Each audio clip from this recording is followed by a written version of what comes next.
Police అధికారులు ఒకేసారి రాష్ట్ర వ్యాప్తంగా వివిధ చోట్ల అగ్రెసివ్గా వర్క్ చేసిన ఇంపాక్ట్.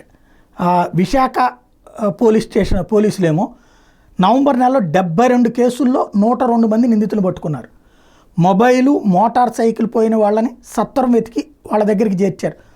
ప్రతి నెల రికవరీ విలువ పెరుగుతోంది.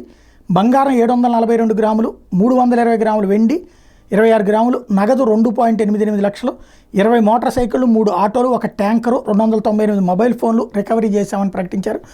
అక్టోబర్లో 82 లక్షలు చేస్తే నవంబర్లో 88.52 లక్షలు రికవరీ చేశామని ప్రకటించారు.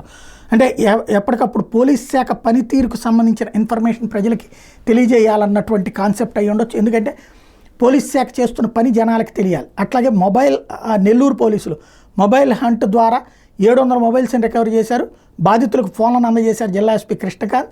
1.5 కోట్ల విలువైన మొబైల్స్ని పట్టుకున్నట్టు ప్రకటించారు ఎస్పీ. ఏదైతే 9154305600 నెంబర్కి వాట్సాప్ ద్వారా ఫిర్యాదు చేస్తే వెంటనే స్పందిస్తామని, సైబర్ నేరగాళ్ల మీద ప్రత్యేక దృష్టి పెట్టామని, ఫేక్ కాల్స్కి స్పందించొద్దని కూడా సూచించారు.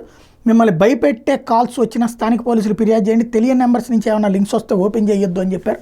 మరొక వైపున విజయవాడ పోలీసులు వచ్చేటప్పటికి మిస్సింగ్ కేసులు మహిళలకు సంబంధించి 18 మందిని వేగంగా ట్రేస్ చేసి పట్టుకున్నారన్నటువంటి ఏకంగా పవన్ కళ్యాణ్ అభినందిస్తూ ట్వీట్ చేసింది చూసాం.